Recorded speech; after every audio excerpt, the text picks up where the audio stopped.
चीन ने मई के महीने के दौरान लद्दाख में भारत से पंगा लेकर सोचा था कि वो भारत पर दबाव बनाकर अपनी बहुत सी दिक्कतों को दूर कर लेगा।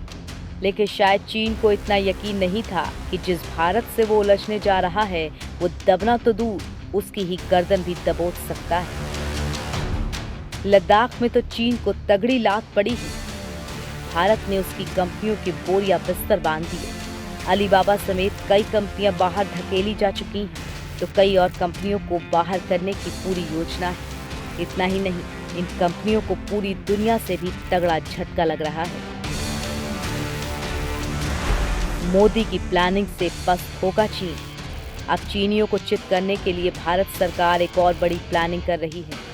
मोदी सरकार ने भारत में चल रही कम से कम 7 ऐसी कंपनियों की पहचान की है जिनका कथित रूप से सीधे तौर पर या फिर अप्रत्यक्ष रूप से चीन की सेना से संबंध है। इसके अलावा चीन की कंपनियों की तरफ से भारत में किए गए निवेश पर भी सरकार नजर रखे हुए है, क्योंकि इस बात का शक है कि चीन की सेना भारत के खिलाफ यहाँ से मिले फायदों का इस्तेमाल कर सकती है। इन कंपनियों की पहचान के बाद अब इनके खिलाफ तगड़ी कार्रवाई भी हो सकती है। कौन सी हैं वो 7 कंपनियां? जिन 7 कंपनियों की सरकार ने पहचान की है उनमें Alibaba, Tencent, Huawei, X India steels limited, Jingjing Cathay international group, China electronics technology group corporation और SAIC motor corporation limited. SAIC motor corporation limited company Bharat में सबसे लोकप्रिय SUV MG सेक्टर की पेरेंट कंपनी है। ये गाड़ी MG मोटर्स द्वारा बनाई जाती है। नैनजिंग ऑटोमोबाइल भी SAIC मोटर कॉरपोरेशन लिमिटेड की ही एक सब्सिडियरी कंपनी है, जो पहले चीन की सेना की व्हीकल सर्विसिंग यूनिट थी। ये सब चीन के वेंचर कैपिटल के भारत में निवेश पर सवालिया निशान लगाते हैं, जिसमें अलीबाबा और टेसेंट जैसे बड़े नाम भी शामिल हैं। ये नया खुलासा तब हुआ है जब भारत ने चीन के 59 ऐप्स पर बैन लगा दिया है। जिस तरह की कंपनियों की पहचान अब भारत ने की है, कुछ वैसी ही 20 कंपनियों की पहचान जून के दौरान अमेरिका भी कर चुका है। सरकार ने 2018 में एक इंटरनल स्टडी की थी, जिससे ये पता चला था कि कुछ चीनी कंपनियों ने भारत में स्टार्टअप में निवेश कर उन पर कंट्रोल कर लिया है। चीनी कंपनियों को तेजी से हुआ नुकसान। सीमा पर भारत और चीन के बीच विवाद का नतीजा ये हुआ है कि इससे चीन की कंपनियों को नुकसान होना शुरू हो गया है। कुछ समय पहले ही भारत ने भी सख्त रुख अपनाते हुए 59 चीनी ऐप्स पर बैन लगाया था। UC वेब, UC न्यूज़ और वीमेट ने तो अपना कारोबार भी समेटना शुरू कर दिया है। ये सब देखते हुए चीन की स्मार्टफोन बनाने वाली शाओमी, वीवो, हायर, ओप्पो और वन प्लस जैसी कंपनियों ने अपनी मार्केटिंग और एडवर्टीजमेंट स्ट्रेटजी में बड़ा बदलाव किया है। बल्कि यूं कहिए कि चीन ने एक तरह से भारत के सामने घुटने ही टेक दिए हैं और मान लिया है कि उनकी इन कंपनियों का वजूद भारत ने बचाए रखने के लिए उसे भारत का गुणगान करना ही होगा। इन कंपनियों ने फेस्टिव सीजन की प्लानिंग और निवेश की प्लानिंग में भी बदलाव किया है। वीवो, रियलमी, शाओमी और वन प्लस फिर से अपना लोकल प्रोडक्शन बढ़ाने और मेक इन इंडिया को अपने विज्ञापनों में वरीयता देने पर विचार कर रही हैं।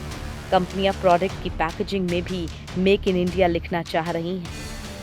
कुछ समय पहले ही चीनी शाओमी ने अपने स्टोर पर लगे चीनी होल्डिंग्स ठग दिए थे और उन पर मेक इन इंडिया लिखना शुरू कर दिया था। वीवो, शाओमी, ओप्पो, रियलमी और वन प्लस ने नए मॉडल भी लॉन्च करना शुरू कर दिए हैं और नई कैटेगरी में घुसना भी शुरू कर दिया है। हायर कंपनी ने भी नए मार्केटिंग प्लान्स शुरू किए हैं। इंडस्ट्री के अनुमान के मुताबिक चीन की इलेक्ट्रॉनिक्स और स्मार्टफोन कंपनियां कुल मिलाकर अपने प्रोडक्शन के प्रमोशन पर सालाना करीब $2500 करोड़ खर्च करती हैं। जानकार बताते हैं कि अप्रैल-जून तिमाही में चीनी कंपनियों ने अपने प्रतिद्वंदी सैमसंग से कुछ मार्केट का हिस्सा जरूर खोया है। चीनी स्मार्टफोन भारत का करीब 80% हिस्सा कवर करते थे। 40% तक टेलीविजन का कारोबार भी चीनी कंपनियों के ही पास है और 6 से 7% होम अप्लायंसेस भी चीन की कंपनियां ही बनाती हैं। यूरोप से साफ हो रहा हुआवे का पत्ता। चीन की टेलीकम्युनिकेशन कंपनी हुआवे पर अमेरिका ने चीन की कम्युनिस्ट पार्टी के लिए जासूसी का आरोप लगाया और देश में कंपनी को बैन कर दिया। इसके बाद ब्रिटेन ने भी कंपनी को बैन कर दिया। यूरोप में हुआवे के टॉप एग्जीक्यूटिव अब्राहम ल्यू ने फरवरी में दावा किया था कि यूरोप में कंपनी के उत्पादन को बढ़ावा दिया जाएगा ताकि यूरोप के लिए 5G को यूरोप में ही बनाया जाए।